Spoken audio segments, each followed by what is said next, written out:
Hey guys, this video I'm going to cover the collar sleeve position. It's a common position you see used at a high level. There's a lot of attacks, a lot of transitions from there, so I'm going to do more of an overview of the position so you understand kind of what's going on top and on bottom, all right? Okay, so the position, it can come about in a lot of ways. Like you just have the collar, cross collar grip and the sleeve here, and usually like a De La Hiva hook. I actually get to it a lot from like a lasso, so I'm trying to play my like spider game, looking for the second sleeve. Let's do this a little bit. I'm looking for this second sleeve with my right hand here, and he's keeping his hand away. So in that case, I like to go to the cross collar a lot. From here, you kind of have to play collar sleeve with both the De La Hiva and the lasso often, because if I'm playing from here, you can circle around up here. Yep. If I'm playing from here with the De La Hiva hook, you know, I have like the Omoplata and all these attacks, but very often if the guy traps this leg, like here, you have to lasso immediately, right? So you can't just play with the De La Hiva position only, because if he traps the leg and I don't lasso, he has either an X pass option, or he could start knee cutting from here, some situation like that. So basically, when you're playing this position, I like to keep the foot in the bicep or near like the shoulder, like this, and you pull tight. And you can make it really difficult, so like as the guy tries to loop, start looping your hand. No, go under. Yeah, I kind of clamp my heel down, so keep trying to loop there. See, that can make that difficult if he tries to go over top. I extend the leg, and you get good at this kind of being annoying here, and that can make him loosen this for the omoplata, right?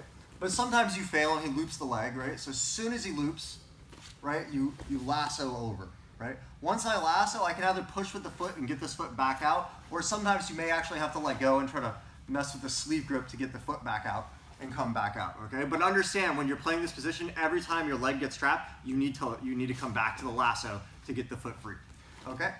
So some of the common attacks in here, I showed like the omoplata is one. Another one, sometimes if the guy's standing too close with his left foot, okay, is you can put your toes in the stomach. I'm gonna cover this more in depth at the end of the video, and I can lift to take him overhead. If he has his left leg back kind of far like this, keep your elbow tight, and his elbows tight, so I can't omoplata, I'll do one where I kind of knock the guy backwards like this. Back up.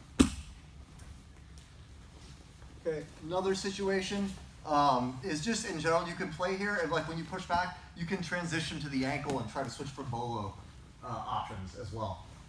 Okay, so this is really important guard. There's just so many different situations you get into it, whether you play a lasso or you're in De La Hiva, you grab the sleeve to start and you build stuff from here, okay? I'm gonna do future videos kind of on each of the attacks separately, but right now I just wanted to give more of an overview of the position.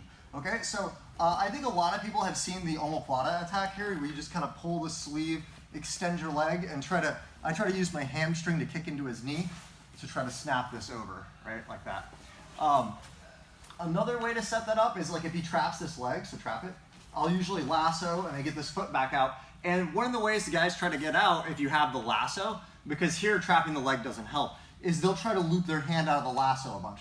And if you're really tight with this grip, they often open their elbow because they get really frustrated trying to force that out. And in that situation, it's really easy to unlasso and hit the omoplata, right? From here, there's a lot of different variations for finishing the omoplata. If I can, I like to take this leg here and hook like that on the far leg and sit up, but I'm not gonna get into the omoplata finishes. Okay, so we're here, right? We have the De La Hiva hook in, right? Maybe he traps the leg, right? I go here, I switch to the lasso, I bring the foot back out, or maybe I was just in the lasso in the first place, and he starts really trying to loop his hand out of that out of the lasso. There, I just unlasso, bring the leg up, and you get the perfect position for that omoplata. You can hook here and back up, right? One more quick attack here from the situation is sometimes he's got the elbow really tight, you can't get it, but he stays really close with that left foot. Anytime the guy is close, come around here. Anytime the guy is close with this left foot, it's really easy to go for the overhead sweep. But this overhead sweep is a little bit different than the other ones. A lot of times you kind of like push the hip, pull him in, and kind of pull him overhead. Whenever the guy's close with this leg, it's super easy to just take your foot off the bicep and put your toes right in the stomach. You don't even need to break the grip or anything. I just go toes straight in the stomach, I pull the collar down, keep the sleeve tight to my hip, and I just lift. It's really easy to flip him up and over here. Okay? All right, guys. Actually, one more thing I want to put at the end of the video. I had a request from user Mark Wong that I told him while I was traveling in the States that I would make him a video, and I didn't do it yet, so real fast. So the guy's going for a Toreando. Let's go around this side. Here, go down here.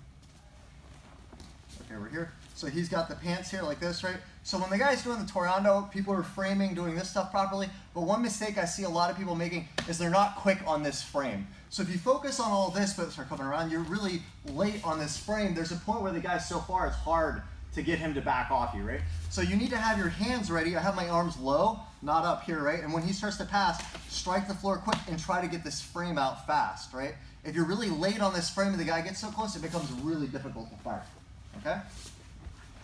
All right, guys, let me know what you think of the video. If you guys have any follow-up questions on the collar sleeve position or stuff that's giving you guys a hard time, leave it in the comments and ask, and I'll do a new video on it. Thanks a lot.